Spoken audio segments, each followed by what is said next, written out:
Bueno, buenos días a todas y a todas. Vamos a comenzar con esta jornada. Mientras se va incorporando la gente a esta sesión virtual que vamos a tener hoy. Como es habitual, el Observatorio de Responsabilidad Social Corporativa va a presentar el informe sobre la calidad de la información en las memorias anuales del IBEX 35 para el ejercicio en este año 2020. Es cierto que este año tenemos alguna incorporación, se ha puesto el foco en algunos temas que hace unos años no existían, con el tema de la aprobación de la ley sobre información no financiera y de SIDA, que ha supuesto pues, una nueva etapa para la transparencia de las empresas y cómo se desarrolla la misma hacia sus grupos de interés y hacia la sociedad en general, ¿no? Contamos en la jornada de hoy con Orencio Vázquez, que es el coordinador del Observatorio de RSC y que además es el director del informe, y también con Maravillas Espín Sáez, que pertenece a la Dirección General de Trabajo Autónomo, de la Economía Social y de la Responsabilidad Social de las Empresas. El formato va a ser muy sencillo. Primero daremos la palabra a Maravillas para que nos haga una breve presentación. Maravillas tiene que ausentarse sobre la una, pero bueno, estamos muy contentos y de aquí también con su presencia se lo agradecemos que dentro de su agenda apretada de trabajo haya podido dejar un hueco para el observatorio. Posteriormente a la intervención de Maravillas, pues Orencio, el coordinador del observatorio y director del estudio, nos hará una presentación sobre las principales conclusiones que tiene el informe. Y durante el mismo podéis, por supuesto, todas las personas que estáis en esta sesión, trasladar vuestras inquietudes por medio del chat si queréis y que luego en la última parte de la sesión podemos ir contestando, ¿no? El informe estará hoy por la tarde a disposición de todas las personas que quieran utilizarlo o descargárselo desde la página web del observatorio. Y bueno, antes de empezar, simplemente yo quería agradecer al equipo de trabajo que ha participado en el estudio, primero en la figura de Orencio como director, también la coordinación del estudio por Ana Illescas y los analistas que han hecho un trabajo como todos los años riguroso, preciso y concienzudo, como son Berta Baratech Fernández, David Cordero Manzanares, José Luis de la Cruz Leiva, Ana Illescas Núñez, Paula González Barreto, Eduardo Soria Cáceres, Isabel Tamarit Berlín, Chiara Valle y el propio Orencio Vázquez.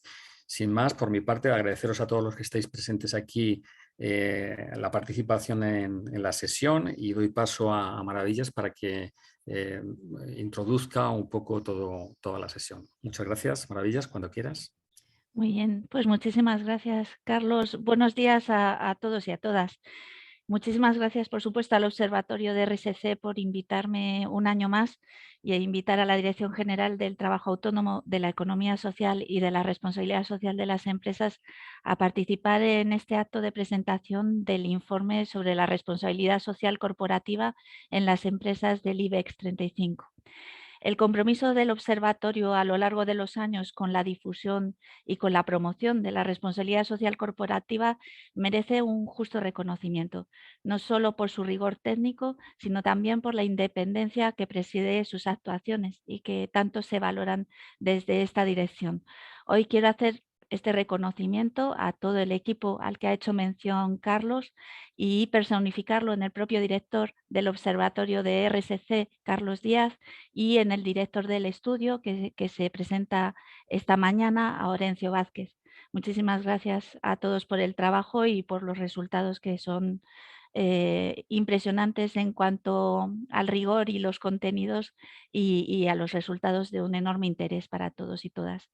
El informe que presentáis es un trabajo que se ha venido realizando desde el ejercicio 2003. Por tanto, permite apreciar la evolución en el tiempo de la responsabilidad social corporativa en las principales empresas de nuestro país. A mí me gusta hablar ya de una cultura de la responsabilidad social, superando ese concepto más limitado de solo responsabilidad social corporativa. Ya avanzamos en una cultura. En la unidad que dirijo somos muy conscientes de la relevancia y de la calidad técnica y metodológica de este informe y por ello lo hemos financiado en varias de sus ediciones a través de la convocatoria anual de ayudas de la Dirección General Esta edición se corresponde con el ejercicio 2020 y abarca, por tanto, el periodo en el que las consecuencias derivadas de la pandemia de la COVID-19 afectaron de manera más cruda a todas las empresas, incluidas las del IBEX 35 y también, por supuesto, a las personas trabajadoras y a los grupos de interés de estas empresas. Cabe, por tanto, preguntarse si estas empresas, las que tienen mayor capacidad de influencia y mayores medios, han desfallecido ante las dificultades sobrevenidas por la crisis sanitaria, menguando su responsabilidad social. ¿Qué criterios han primado en la toma de sus decisiones? Si se han visto afectados los derechos laborales, los derechos humanos, su transparencia o la adecuada atención al medio ambiente.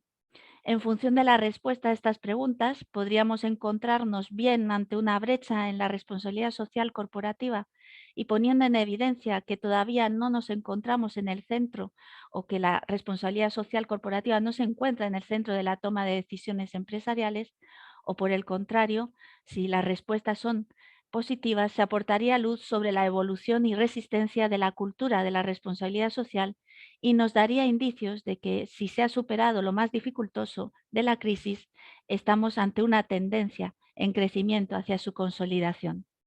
El informe, exhaustivo, como digo y como tendréis oportunidad de ver, analiza nada menos que 666 indicadores repartidos en 7 grandes áreas, incluida una batería de indicadores específicos que han sido introducidos para valorar los efectos de la pandemia.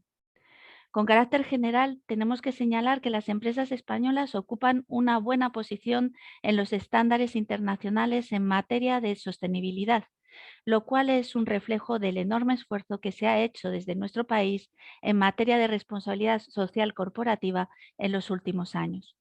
Sin embargo, y perdonadme si hago un pequeño spoiler, el informe del Observatorio de RSC señala que aún hay un campo importante de mejora. La parte positiva es que, comparando el ejercicio 2020 con los 2 ejercicios precedentes, se manifiesta una tendencia al alza en la calidad de la información facilitada en todas las áreas, mostrando, por tanto, una progresión adecuada. Por tanto, de acuerdo con la información proporcionada, las empresas del IBEX 35 no han limitado sus actividades de RSC con motivo de la pandemia. Por nuestra parte, como Administración Pública, tenemos la obligación de fomentar las conductas socialmente responsables y combatir las malas praxis. En este sentido, la contratación pública responsable, mediante el empleo generalizado de cláusulas sociales y medioambientales, es una herramienta poderosa de promoción e impulso de la RSC. Me van a permitir que desglose muy brevemente la situación de algunas de las políticas públicas que desarrollamos desde esta Dirección General para promover la cultura de la responsabilidad social. Por una parte, la evaluación de la Estrategia Española de la Responsabilidad Social de las Empresas, que tuvo un recorrido desde el año 2014 al 2020 como marco de referencia a nivel nacional, ha sido encargada precisamente al Observatorio de RSC y está en proceso de realización. Se ha dado la sinergia excepcional y la verdad es que muy provechosa de que se esté desarrollando de manera paralela y complementaria al diseño de la nueva estrategia de responsabilidad social de las empresas, que va a beber de los resultados de la evaluación y de la adaptación a las nuevas realidades en materia de sostenibilidad, en íntima conexión con el desarrollo de la Agenda 2030 y los ODS. Por otra parte, tenemos la convocatoria anual para la concesión de subvenciones a las actividades de promoción del trabajo autónomo, de la economía social y, por supuesto, de la responsabilidad social de las empresas, que consolida este año la tendencia de aumento presupuestario situándolo en 10 millones.4 para todos los conceptos y adelanta su ejecución en el tiempo. De hecho, hoy mismo finaliza el plazo de presentación de solicitudes de esta ayuda. Participamos igualmente en órganos públicos que promueven la responsabilidad social, como el Punto Nacional de Contacto de las Líneas Directrices de la OCDE sobre Empresas Multinacionales, presidido por Mincotur. Y participamos igualmente en órganos de carácter privado de ámbito general, como es el caso del Grupo Asesor Gubernamental de la Global Reporting Initiative y de ámbito sectorial, como el Foro Social de la Industria de la Moda. Continuamos impulsando igualmente la responsabilidad social desde el punto de vista de los territorios, Presidimos la Red de Territorios Socialmente Responsables, la Red Retos, que cuenta con una treintena de territorios repartidos por toda la península y establecemos sinergias con otras redes similares como la Red de Agencias de Desarrollo Local, la Red REDEL o la Red Impulso y el Foro de Ciudades por el Empleo. En el plano legislativo nacional, el Ministerio de Trabajo y Economía Social es coproponente del anteproyecto de ley de protección de los derechos humanos, de la sostenibilidad y de la diligencia debida a las actividades empresariales transnacionales, que lidera el Ministerio de Derechos Sociales y Agenda 2030. Es importante reconocer que esta iniciativa es viene del impulso de la sociedad civil a través de la plataforma de empresas responsables de las que también el Observatorio de RSC forma una parte fundamental. Este proyecto de ley va a colocar a España entre los países que ya cuentan con una ley de diligencia debida a la espera de la aprobación de la Directiva Comunitaria sobre diligencia debida en las empresas en materia de sostenibilidad. En el ámbito legislativo internacional, desde el Ministerio también apoyamos todas las iniciativas que pueden afectar a la responsabilidad social dentro de nuestro ámbito competencial. Y aquí quisiera señalar que España es el país que más convenios de la OIT ha ratificado. 133 convenios y entre ellos los 8 convenios fundamentales que regulan los principios y derechos fundamentales en el trabajo y los 4 convenios prioritarios de gobernanza. En el Consejo de Ministros se acordó en su reunión de 14 de septiembre remitir a las Cortes Generales para su aprobación los convenios 177 sobre trabajo a domicilio y 190 referente a la eliminación de todas las formas de violencia y el acoso en el mundo del trabajo. Lo mismo se hizo el pasado 5 de abril con el convenio 189, que protege a las empleadas y empleados del hogar. Por último, quisiera destacar los esfuerzos que realizamos para visibilizar las actividades de RSC y de adecuación a la Agenda 2030 de las empresas y organizaciones de la economía social. Con esto finalizo agradeciendo por supuesto de nuevo al Observatorio de RSC toda la labor de promoción de la responsabilidad social y todo el extraordinario trabajo que estáis realizando en la elaboración de este informe, que refleja la situación de la sostenibilidad de las empresas del IBEX 35 y facilita su comparación con la finalidad de que mejoren como los agentes esenciales que son en el tejido económico y social que necesitamos. Muchísimas gracias por atenderme. Un saludo. Muchas gracias, Maravillas, por supuesto por tu presencia. Siempre estás atenta al observatorio y el apoyo desde tu dirección. Espero que esté por lo menos un ratito más con nosotros para que puedas ver un poquito la presentación de las conclusiones del informe, ¿no? Después de la intervención de Maravillas, Horacio Vázquez, el director del informe, va a hacer esta presentación. Aunque hay más de 100 personas ahora mismo participando y seguro que muchas de ellas ya han visto presentación de otros informes de otros años, sí que quiero destacar, por si hay alguna que no lo sepa, un poco hacer hincapié en que el informe lo que hace, insistimos, es analizar la calidad de la información y que está basado en un análisis de dimensiones de RSC y de sistemas de gestión, pues buen gobierno, fiscalidad responsable, corrupción, derechos laborales, derechos humanos y relaciones con los clientes y consumidores. Es decir, no se hace un análisis de la implantación de las políticas o procedimientos que las empresas pueden citar en sus memorias o en su documentación, sino que se hace el análisis de la calidad de la información que dan, ¿no? Bueno, poniendo este paréntesis, voy a dar paso a Orencio para que nos haga esa presentación sobre las conclusiones para el ejercicio 2020 del análisis de esa información. Orencio, cuando quieras. Muchas gracias, Carlos. Gracias, Maravillas. Bueno, pues me uno al agradecimiento al equipo que ha participado en el desarrollo del informe, al Ministerio por el apoyo que nos presta para realizar este informe. Ana, no sé si estás por ahí, pero me tienes que habilitar compartir pantalla. Sí, ahora. Fenomenal, gracias. Y bueno, como ya se ha comentado, el informe lo que analiza es la calidad de la información y bueno, pues lo que marca también es una tendencia de cómo ha ido evolucionando esa información en el transcurso del tiempo.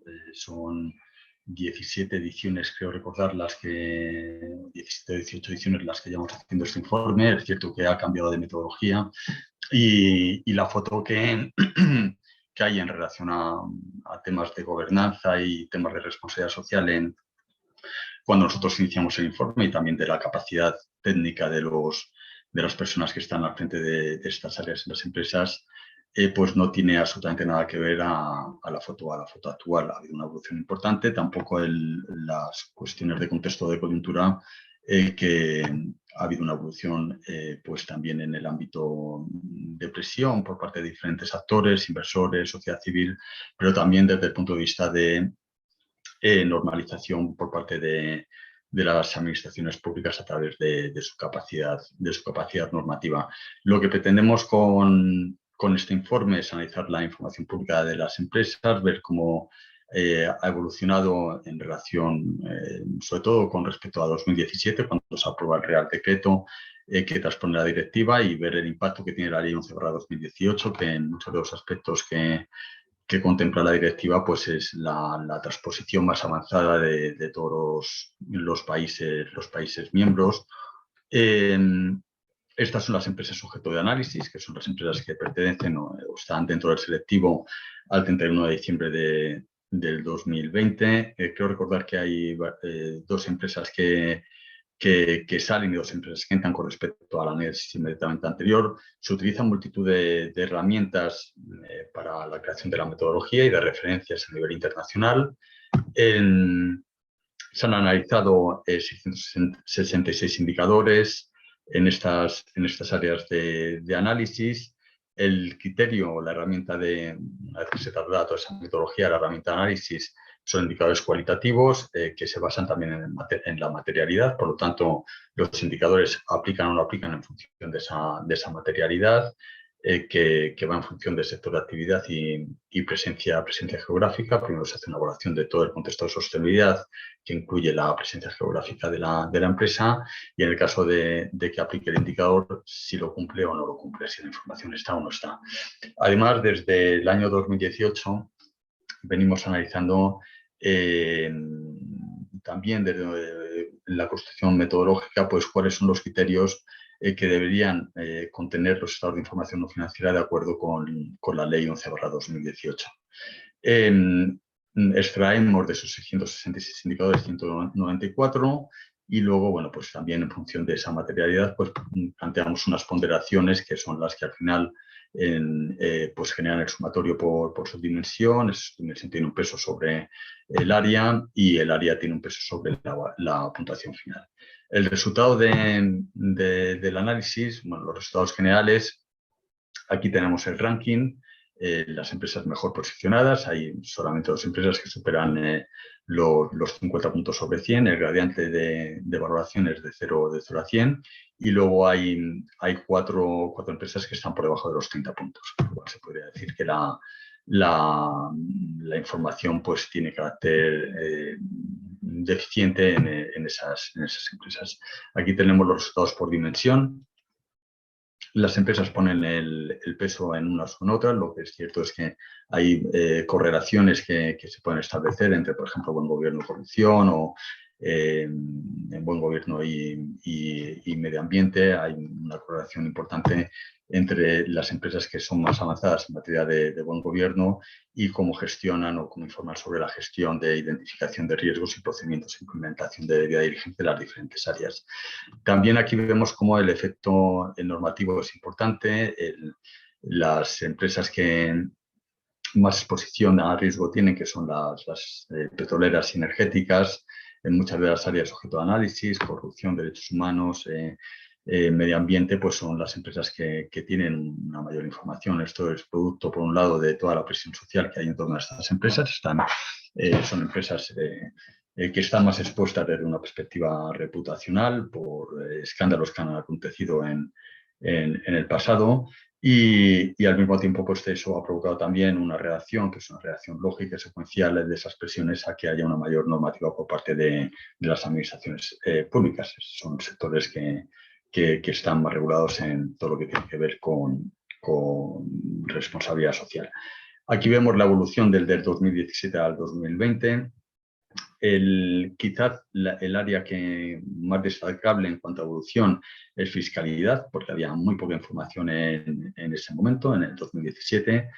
Es cierto que se consigue incluir o que se incluye en la Ley 11/2018 unos aspectos que tienen que ver con fiscalidad responsable y eso genera un empuje importante en el área que menor información o sobre la que menor información presentan las empresas. También hemos acontecido en los últimos años a numerosos escándalos en los cuales se ven involucradas tanto personas que gestionan grandes patrimonios como empresas que operan en un entorno internacional.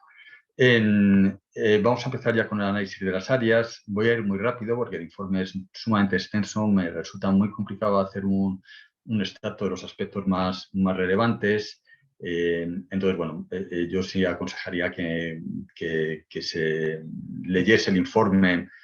Es un informe largo, pero o por lo menos que las áreas que generan una mayor expectación o interés a nivel individual pues se puedan leer pues, al finalizar esta sesión estarán colgadas en la página web.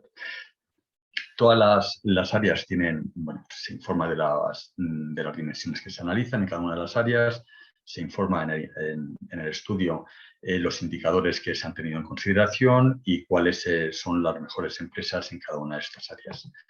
Y luego en cada una de las dimensiones que componen las áreas, pues también es interesante ver bueno, pues cómo va evolucionando la información. En materia de buen gobierno, pues la información está bastante estancada. Todo lo que tiene que ver con independencia de los consejeros, canales de denuncia, lobby, incidencia, son temas muy relevantes. Y aquí sí también me gustaría remarcar la falta de transversalidad de la información, ¿no? Vemos que muchas de las cuestiones que se abordan en buen gobierno pues son mecanismos que sirven de cortafuegos para evitar pues posiciones de dominio del mercado, posiciones de malas prácticas empresariales, incluso posiciones que tienen que ver con fraude y corrupción, ¿no? Y ahí tenemos, bueno, pues todo lo que es lobbying e incidencia, la verdadera independencia de los consejeros, la gestión de los conflictos de interés y luego, bueno, desde hace años introducimos una nueva dimensión que es liderazgo, estrategia y sostenibilidad y es como están subiendo estos temas al máximo órgano de decisión de la empresa, que consideramos que es un aspecto clave y fundamental, tanto de asunción de responsabilidad en las políticas como sobre la información que se está proveyendo tanto a accionistas como a otros grupos de interés. Este es por sectores de actividad. El tema de la independencia de los consejeros, como comentaba, para nosotros es un tema clave porque al final en la figura del independiente lo que tiene que tratar o para lo que se crea es para servir de mecanismo de control sobre las decisiones que se adoptan en los órganos de administración, en los consejos de administración, en primera instancia con un objetivo de proteger al pequeño accionista y en última instancia como un elemento básico dentro de la estructura de gobernabilidad de las corporaciones. Aquí la evolución no es muy relevante con respecto a años anteriores. Analizamos diferentes elementos que pueden ser pues muy importantes para asegurar esa independencia, si hay límite en cuanto a la cantidad de remuneración máxima que pueden obtener los consejeros independientes, si tienen formación, si tienen experiencia, si reciben asesoramiento sobre materias que son tremendamente complejas en algunos sectores en los que no tienen experiencia esos consejeros independientes, si reciben la documentación con un tiempo mínimo de anticipación para poder analizar esa documentación y hacer las pesquisas y preguntas que sean necesarias, si limitan pues la participación en otras funciones y en otros consejos de administración. Vemos que hay consejeros que participan en múltiples consejos y que ocupan múltiples cargos en fundaciones, en la universidad o en otros organismos y eso, bueno, pues condiciona la capacidad de dedicación a estos consejos, si limita la estancia máxima por debajo de los 12 años que establece la ley.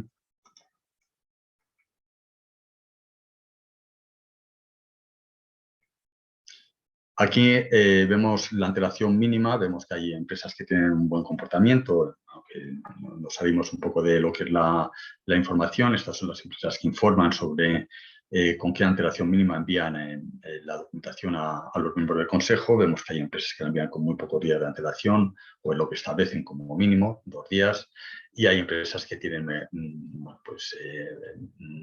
que anticipan esa documentación con un tiempo suficiente, 7, 8 o 10 días. Aquí vemos el asesoramiento externo.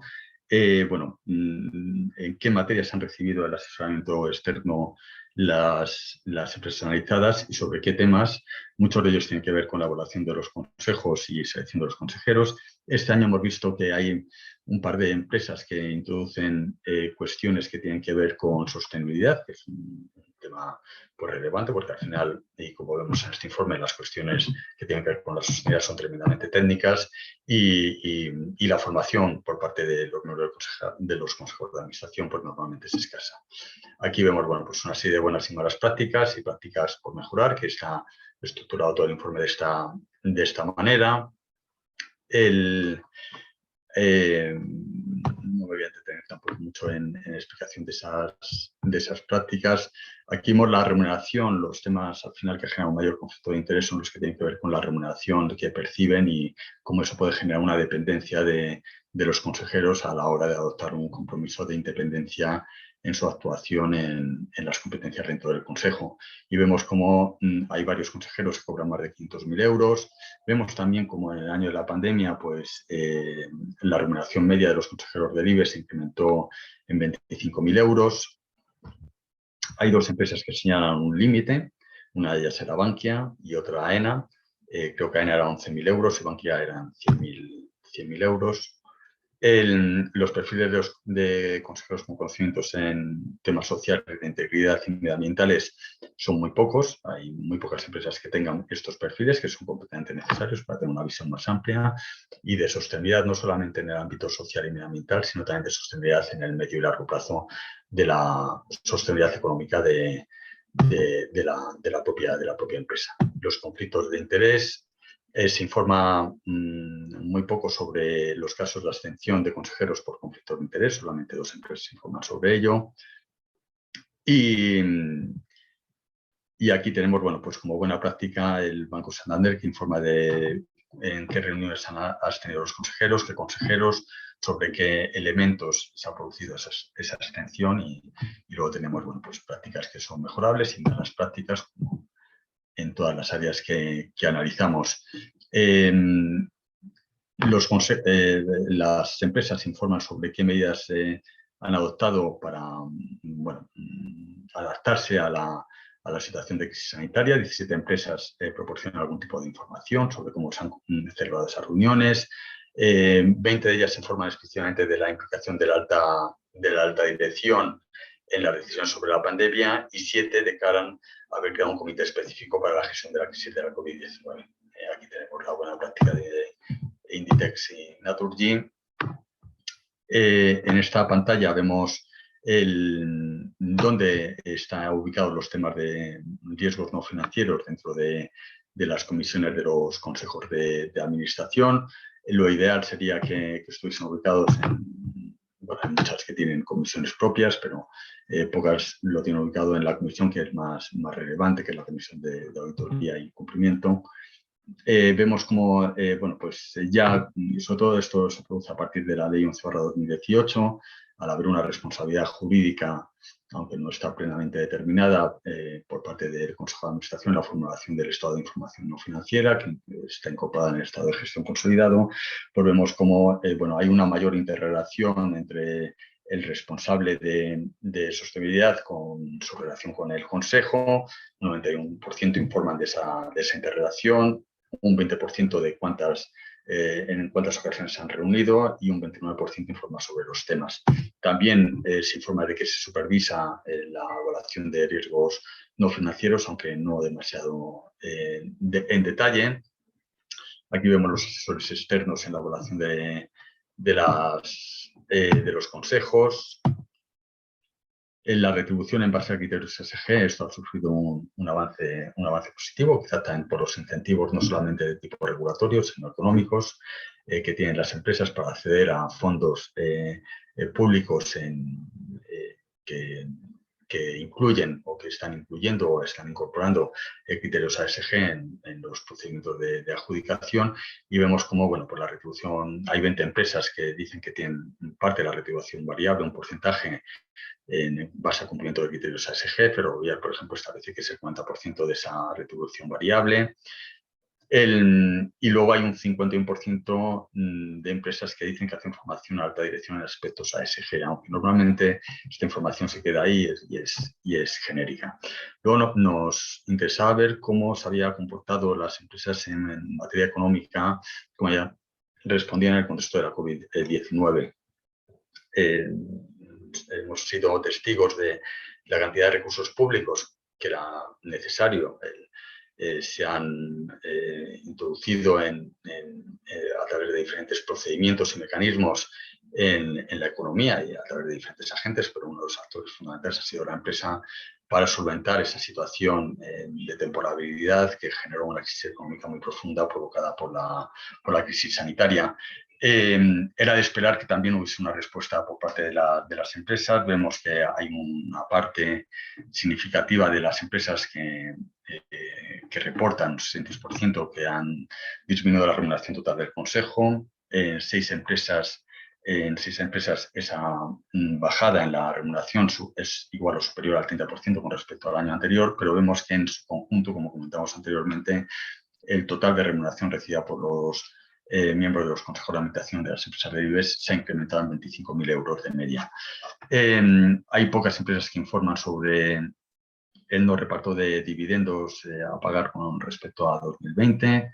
Quiero recordar que es el 26%. Es decir, hay poca información en cuanto a cuál es la respuesta desde una perspectiva económica de la empresa en relación a la situación del COVID.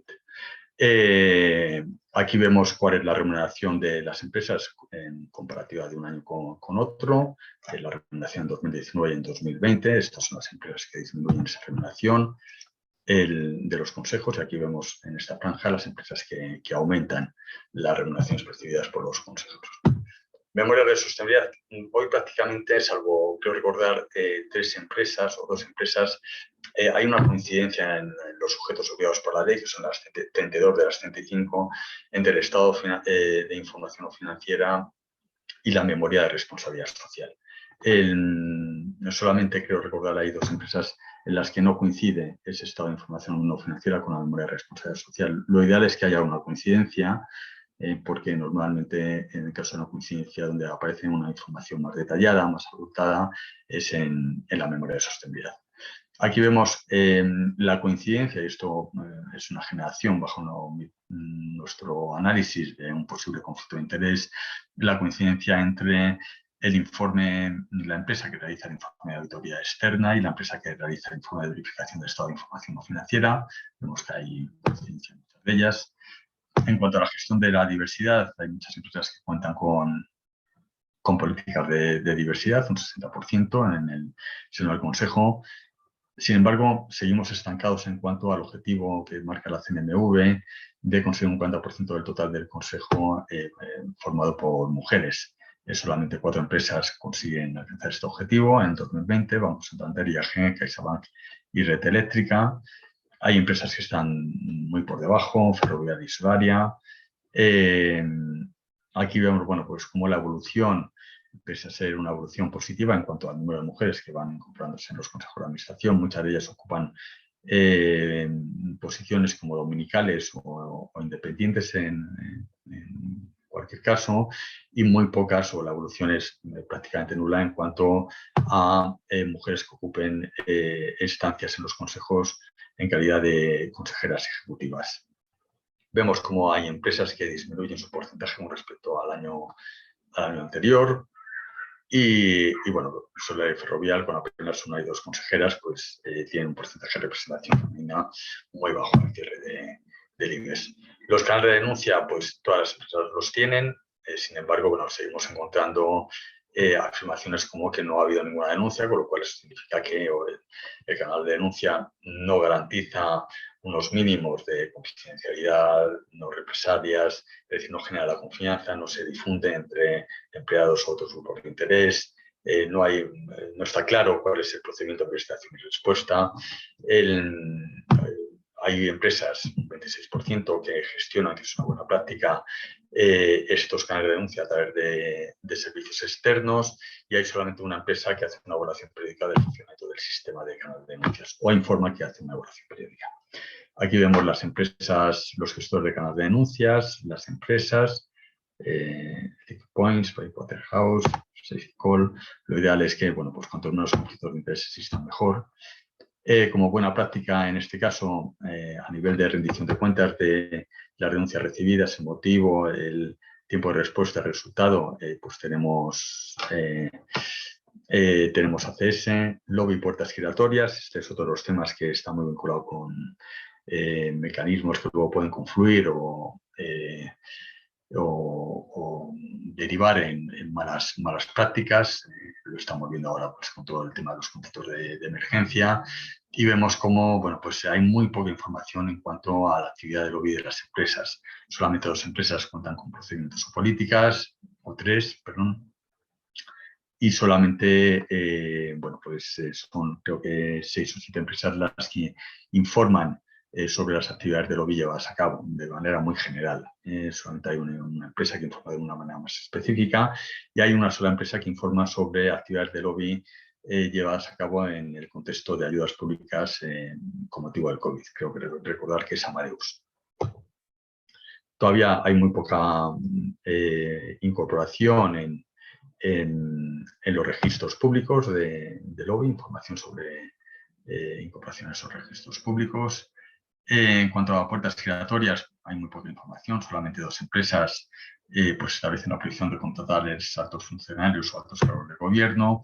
Hay una fuerte presencia, creo recordar que son 15 las empresas que tienen presencia de puestos de secretarios, directores generales y secretarios de Estado para arriba en sus consejos de administración, en España o fuera.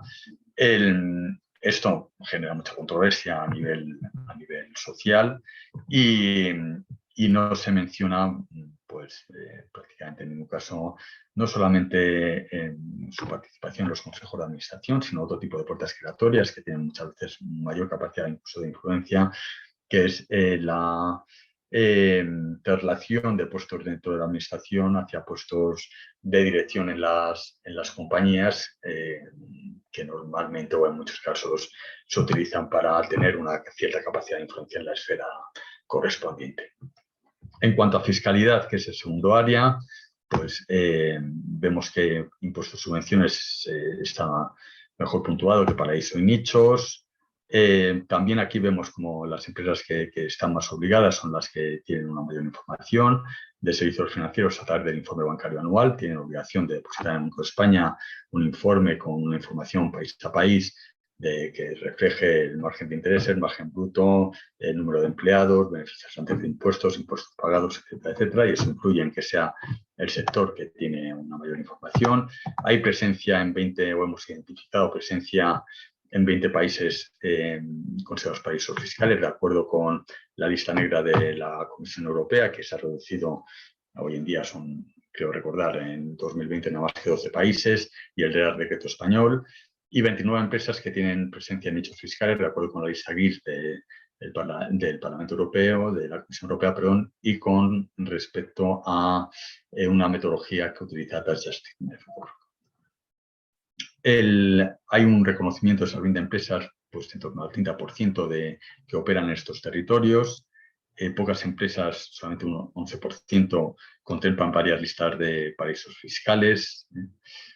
Muchas de ellas se reducen a la OCDE, que prácticamente no tiene ninguno, o al Real Decreto, pero excluyen empresas que operan en un entorno multinacional, pues listas como por ejemplo la de la Comisión Europea.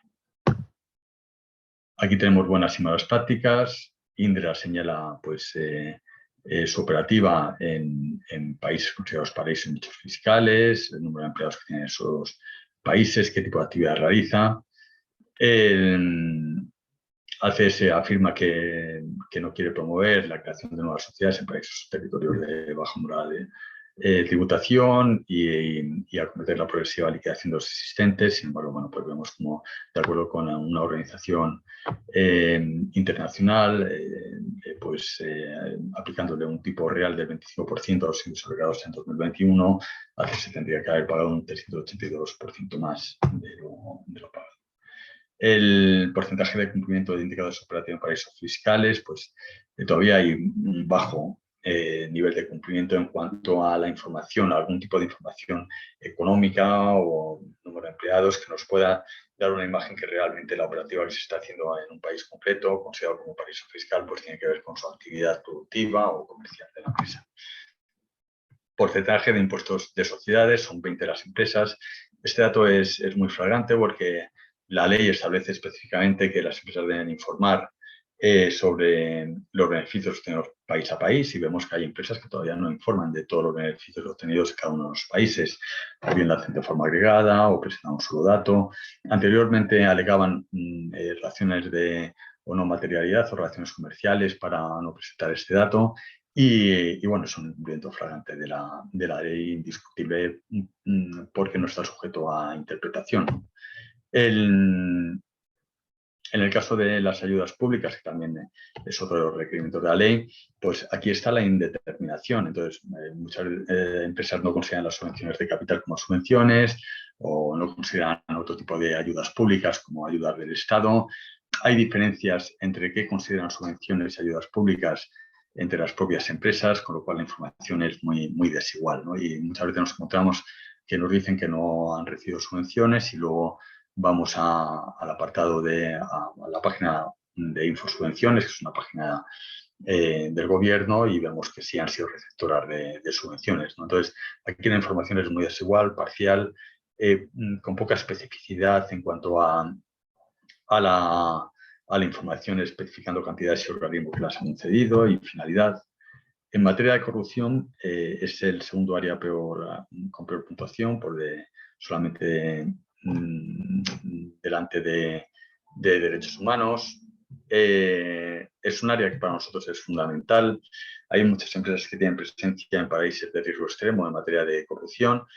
La puntuación media de las empresas que tienen fuerte presencia en estos países es una puntuación que muestra unas carencias importantes en cuanto a la información, con una valoración de 22,50 sobre 100.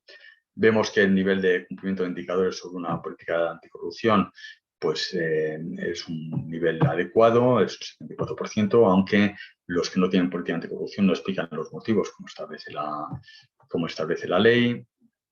Y ninguna política incluye las consecuencias de no cumplir con la política, ni se detallan las medidas disciplinarias en caso de no cumplirla. En cuanto a la identificación de riesgos, normalmente la identificación de riesgos es genérica, se da en muy pocos casos. No se informa sobre los procedimientos para identificar los riesgos, no se informa sobre riesgos en función de actividad y territorio. Tenemos que tener en cuenta que la corrupción es un concepto que no hay una universalidad en cuanto a la determinación de qué es y no es corrupción. Incluso en los propios códigos que tipifican la corrupción en los diferentes países se abordan diferentes cuestiones. La definición que es más comúnmente aceptado, tanto por parte de la literatura académica como por parte de las organizaciones especializadas, es el ejercicio de un abuso de poder para obtener un beneficio propio. Luego, dentro de un tema tremendamente complejo, podemos diferenciar de corrupción corporativa, que es la corrupción que está implantada en la empresa para conseguir beneficios para la propia compañía, o corrupción dentro de la empresa, que es la corrupción que hacen los empleados para conseguir beneficios particulares. Bueno, hay poca información en este aspecto. En materia de competencia, pues nosotros consideramos que es un elemento que tendría que estar incluido en la corrupción. Hay varios casos. Normalmente en los países con economías desarrolladas la información es más sutil, aunque no siempre, indudablemente, como podemos asistir en España en muchas ocasiones. Aquí vemos la identificación de casos de competencia, tanto en la CNMC, tanto a nivel nacional como a nivel internacional. En la financiación a partidos políticos, pues hay un porcentaje alto que prohíbe financiar a partidos políticos en todos los países en que hay presencia, pero solamente un 37%, del 74% que establece la prohibición, lo extiende a candidatos y fundaciones. Este tema es un tema fundamental también. Muchas veces las subvenciones se derivan a través de fundaciones de los partidos políticos y no se hacen directamente la financiación directa no se produce a los partidos políticos. Aquí vemos, bueno, pues cómo señalamos como buena práctica, porque es un tema también pues relevante, que es la prohibición de condonación del Banco Santander, pues de los préstamos a partidos políticos, y tiene una política de financiación a partidos políticos. Esto ha sido un agujero importante durante muchos años. El tema de la ley de transparencia, pues 26 empresas están obligadas. De las 35 analizadas, tendrían que tener un apartado en su web con descripción de los contratos públicos, ayudas y subvenciones, detallado conceptos, importes, etcétera, etcétera. Vemos que hay también un fuerte incumplimiento de esta ley de transparencia y buen gobierno. Solamente 3 empresas informan sobre estas materias. En el tema de auditoría externa, aquí es donde vemos también bueno, los últimos casos de corrupción que ha habido, pues cómo han fallado los mecanismos de control arbitrados, en este caso, y delegando la competencia en el sector privado, y cómo, bueno, pues al final se producen ciertos conflictos de interés. Aquí lo que analizamos es el tiempo de duración de las empresas auditoras, si hay limitación en cuanto a los servicios distintos a los de auditoría legal, que bajo nuestro punto de vista debería ser así, y solamente no hay ninguna empresa que los limite.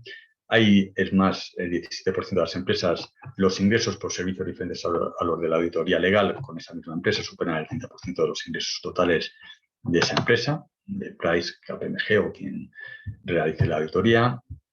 En temas de auditoría anticorrupción, la información es bastante escasa, no hay auditorías externas. Normalmente cuando se informa de quién realiza la auditoría es de competencia interna. Un 66% informa sobre litigios, denuncias o la no existencia de los mismos, y solamente un 11% aporta información sobre la naturaleza y objeto del litigio. Aquí vemos, bueno, pues los casos de corrupción, aunque ha habido poca actividad judicial en el 2020 debido a la pandemia.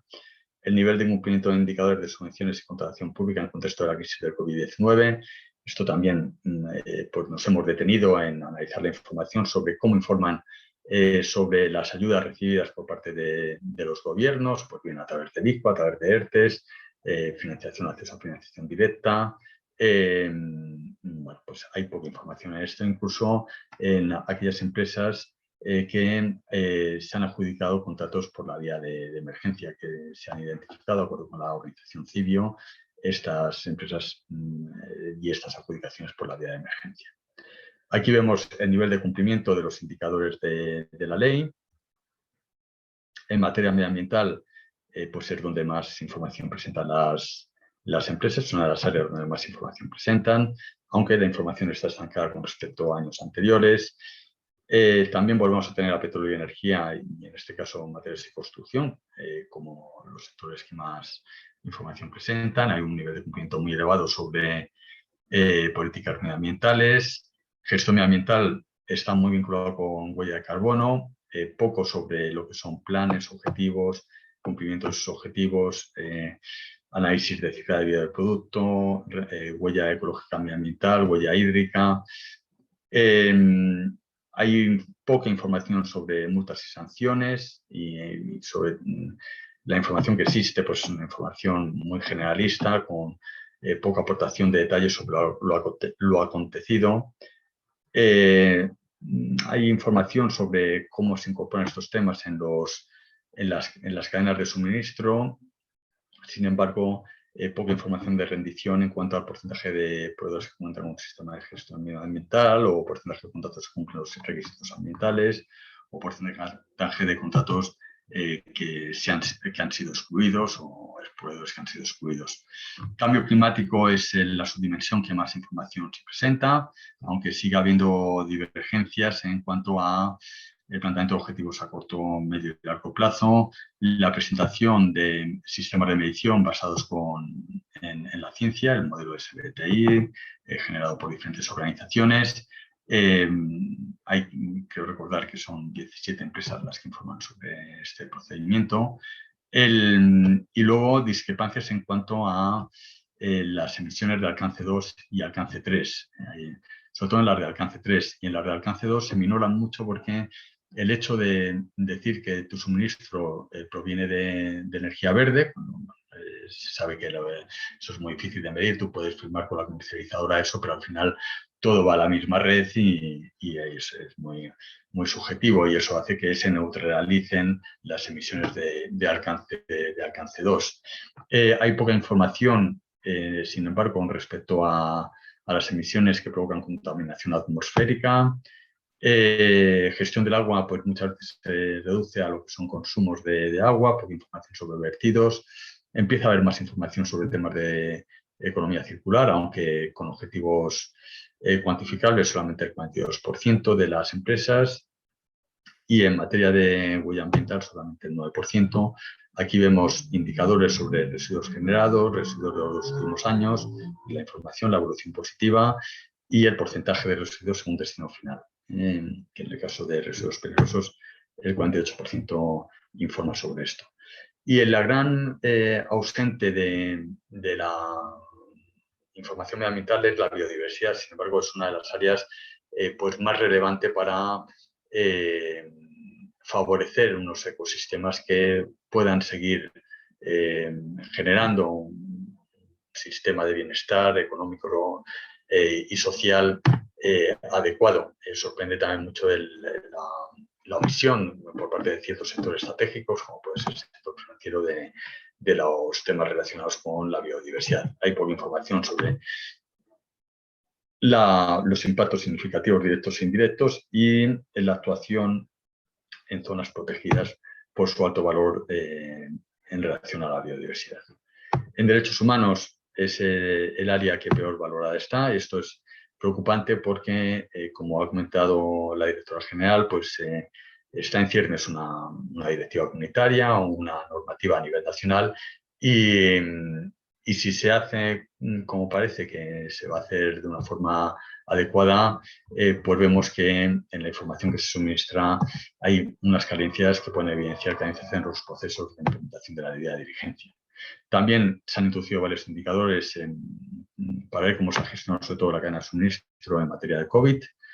Hay una presencia importante de países de riesgo extremo, de empresas en países de riesgo extremo.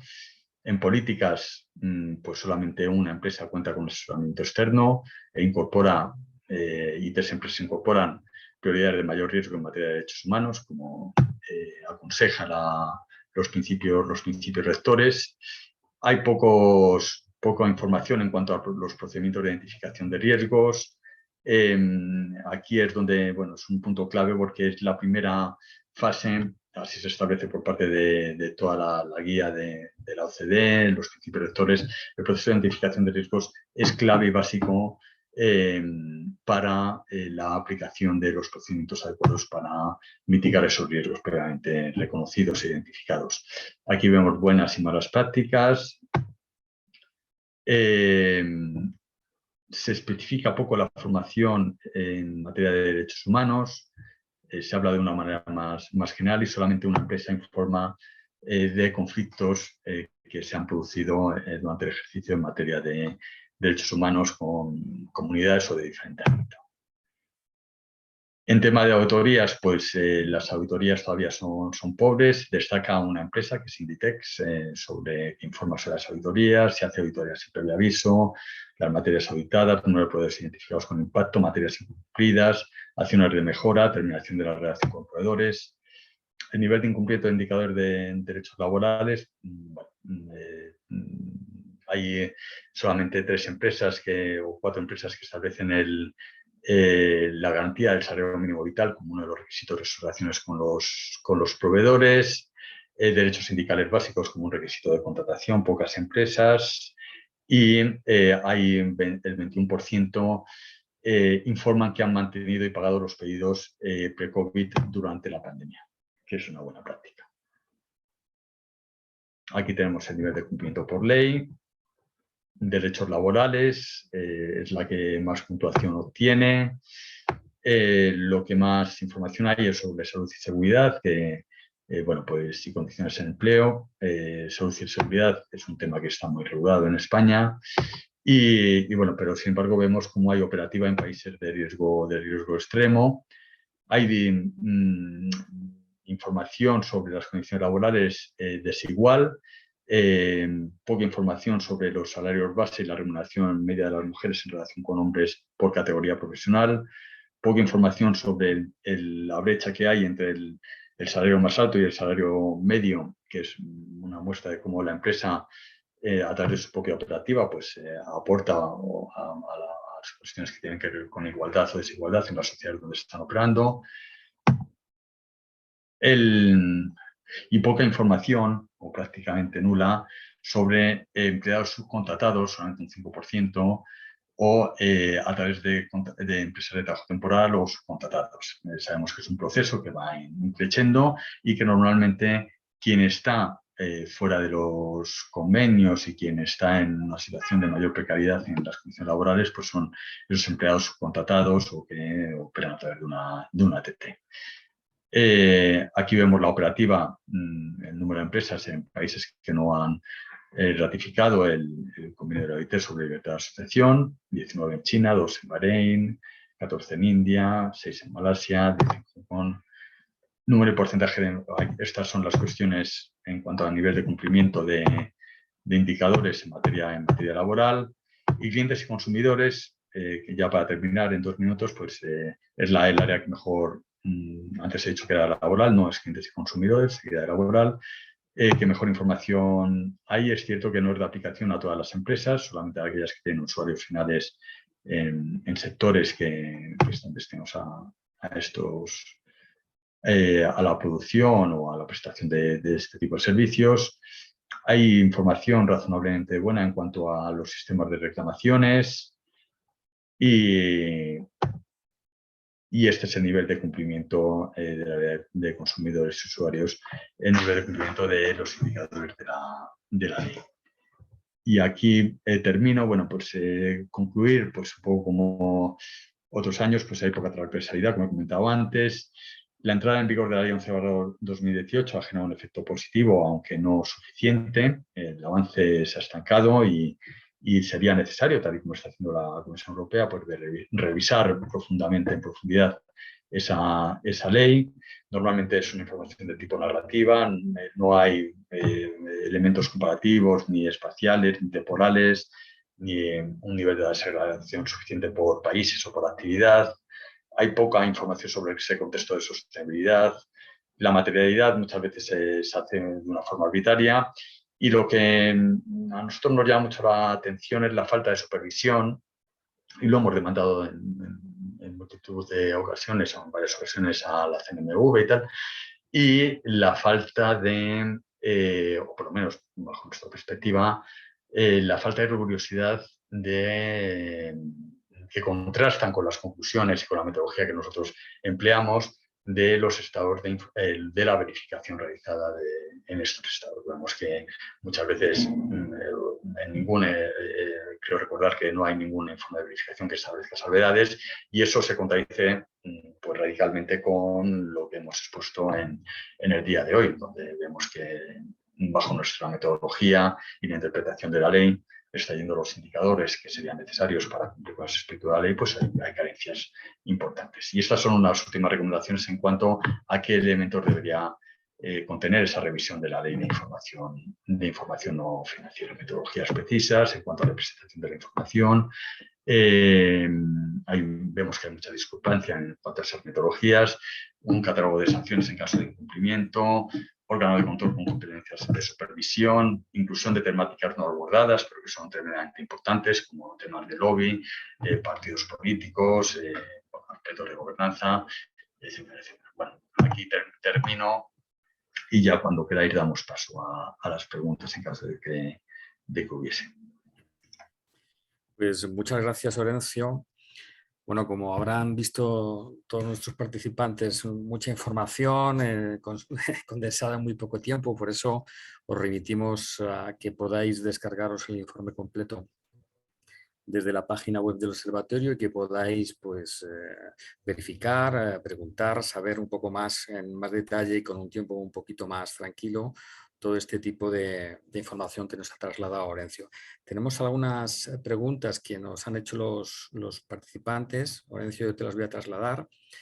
La primera pregunta que tenemos es Tú hacías mención a cierto conflicto de interés entre las entidades que tenían las mismas empresas que auditaban la auditoría de cuentas anuales, entiendo, y los informes y los estados de información no financiera, ¿no? La pregunta es ¿cuál es tu razón? ¿Cuál es la razón que consideras para que comentes que eso puede tener un conflicto de interés? Estás sin Sí, voz. sí, disculpad, es mi interpretación, pero bueno, yo creo que es fácil de entender. Si tú tienes un contrato de auditoría que genera un importe, unos monumentos muy relevantes para la compañía, si tienes además fragmentados contratos de auditoría, porque son multitud las empresas que conforman un grupo económico que se consolida a través de una de las empresas analizadas, el hecho de que el verificador sea la misma empresa puede generar, no digo que siempre lo genere, pero puede generar un conflicto de interés porque los emolumentos que se recibe por hacer los informes de verificación son mucho más bajos y si el verificador, imaginamos que pone una salvedad en el informe de verificación, esa salvedad se tendría que llevar al informe de auditoría bajo mi criterio en cuanto al cumplimiento de la ley. Entonces, normalmente puede darse la situación o podría darse la situación en que ante el riesgo de emitir un informe de auditoría con salvedades, pues pueda condicionar la función del verificador. Bajo mi punto de vista, podría generar un conflicto de interés y bajo mi punto de vista debería, por parte del regulador, limitarse ese conflicto de interés. Igual que en el caso que está regulado, aunque el importe que se permite de ingresos por otros conceptos sigue siendo un límite legal muy elevado, la regulación recibida. Y los conflictos de interés están ahí, ¿no? O sea que no me los invento yo porque en la mayor parte de los casos de fraude, corrupción que ha habido, incluso con procedimientos judiciales, pues en muchos casos el sistema de arbitraje que se establece a través de la auditoría externa pues no ha funcionado. Gracias. Otra pregunta que nos ha hecho otro de nuestros participantes afecta a los temas de cambio climático. Nos preguntan si de las empresas que se han analizado se han detectado casos de juridificación en esta línea o son solamente buenas intenciones, ¿no? Y luego hay una segunda pregunta que dice que ¿qué se puede hacer ante la negativa de facilitar datos que la ley obliga, ¿no? Y da referencia, por ejemplo, al tema de los beneficios en diferentes países. Bueno, en relación a la primera pregunta, el 2020 es un año atípico. Entonces, puede haber bajado las emisiones en términos absolutos. Hay poca información en términos relativos, lo ideal sería por facturación. Entonces, bueno, ahí es donde nos da...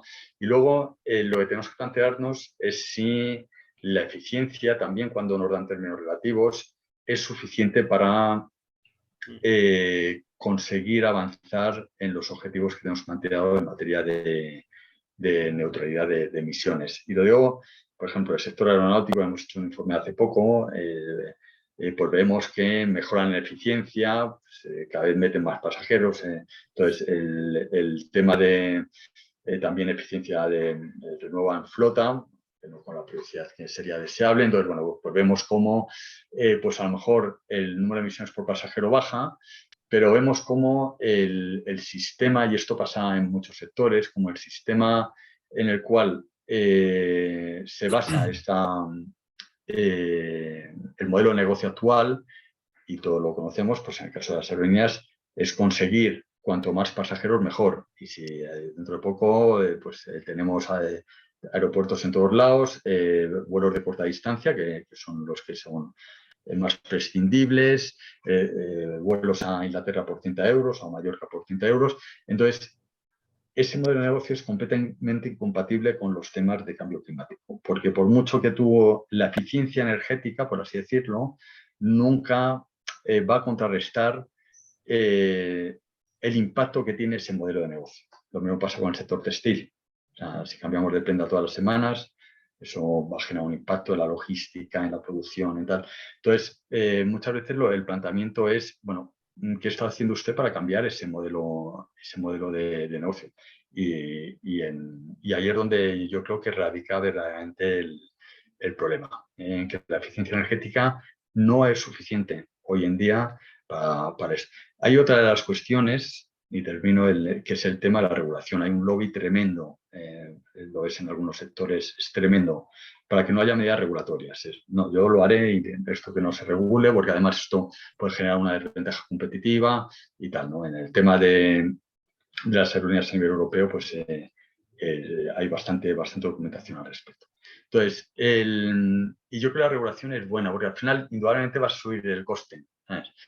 A lo mejor incluso no podemos viajar todos a todos lados continuamente, ¿no? Y esto, bueno, pues hoy en día con el tema de coartar la libertad que se dice y tal, pues no está bien visto, pero es que a lo mejor es así, ¿no? Y entonces a lo mejor hay que establecer un sistema de emisiones por ciudadano, y el que viaje más, pues que pague al que viaja menos. Entonces hay que buscar medidas, y esto solamente se puede hacer con regulación, con exigencia regulatoria.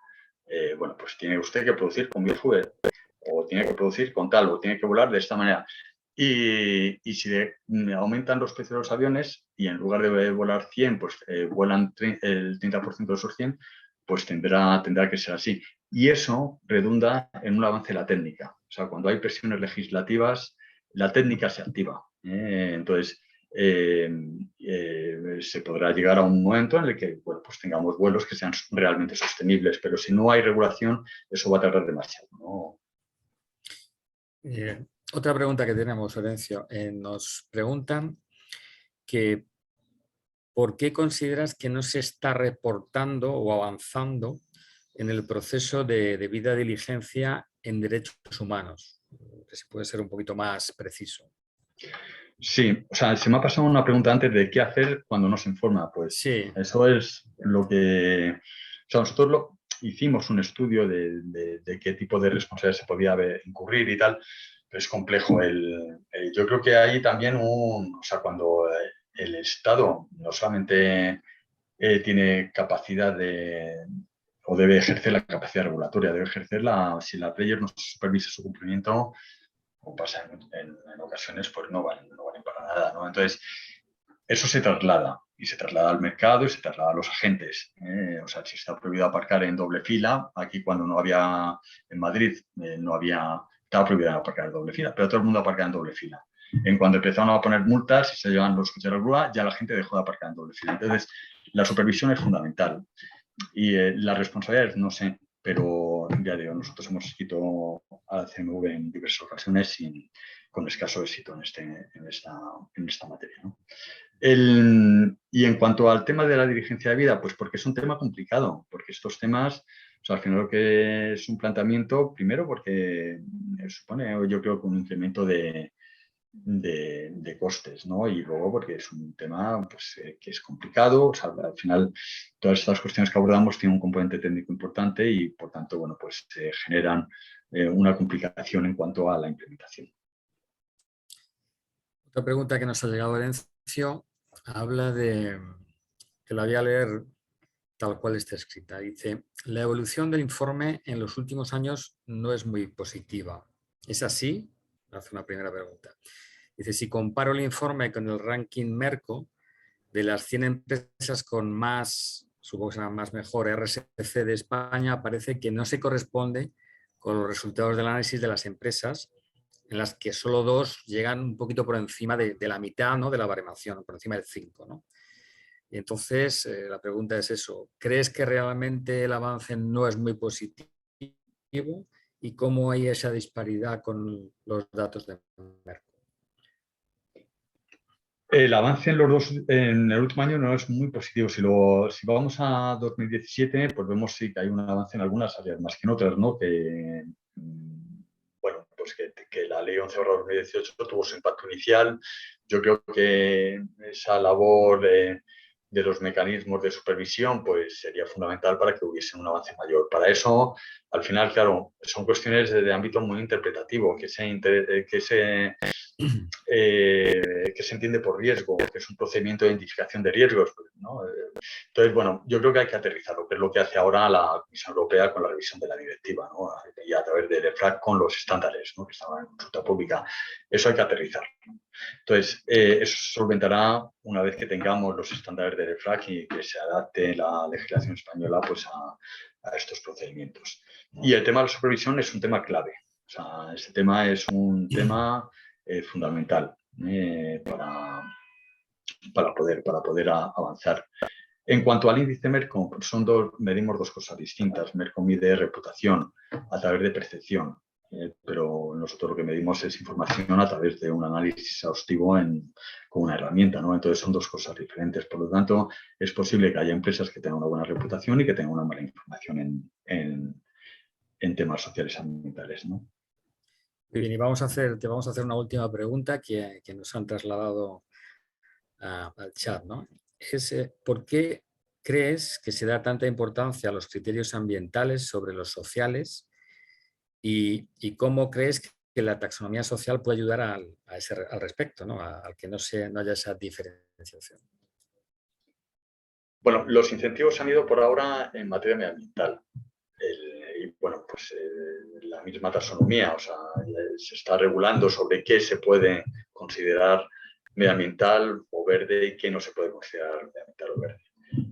Los incentivos en cuanto a etiquetado, los incentivos en cuanto a todo lo que tiene que ver, que está muy vinculado con el reglamento de taxonomía y de divulgación de información ¿no?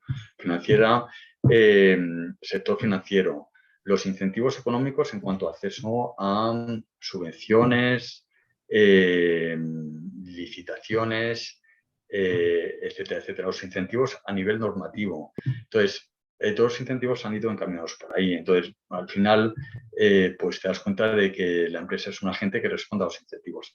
Ni más ni menos que nosotros. Entonces, bueno, tú incentivas, pones una serie de mecanismos a través de políticas públicas de diferente ámbito y al final diriges un poco al mercado, ¿no? Eso es así. Y ahora los incentivos en esta materia pues han ido por temas de medioambientales y los temas sociales se han quedado un poco aparcados. Muy bien. Voy a dar otra más, ¿no? Ya apuramos los minutos, ¿no? Pero me parece interesante. Nos preguntan cómo conseguir, o cuál es la idea que tú crees que se puede hacer para que los comunicadores, los periodistas, la prensa en general, traten más a fondo los temas de responsabilidad social corporativa. ¿Qué mecanismos crees que se podrían usar? Pues mira, yo creo que aquí también hay un tema, por un lado, falta de conocimiento técnico. Pasa como, porque esto hace unos años es, bueno, encárgate tú de esto, mira, de las cosas buenas de las empresas y tal. Y por otro lado, yo creo que aquí también hay un conflicto de interés importante, ¿no? O sea, los medios de comunicación, pues cada vez son más cautivos de los ingresos por publicidad. Entonces, bueno, es muy difícil decir que una empresa X tal, si te está... Y es mucho más fácil encartar, que es lo que normalmente la información que en muchos casos hace de la responsabilidad social, te encartan un monográfico poniéndote que estas empresas son maravillosas, son fabulosas y que no digo estas que hemos analizado, sino las empresas que pagan por estar ahí y que están contribuyendo a un sistema, un mundo más justo, equitativo y más sostenible, ¿no? Entonces, yo creo que existe, por un lado, una falta también de interés en cuanto a la investigación de estos temas y una posibilidad, a lo mejor, no digo censura por parte del medio, sino a lo mejor incluso autocensura o llamarlo de X. Lo desconozco en profundidad, pero puedo intuir que puede ir por ahí.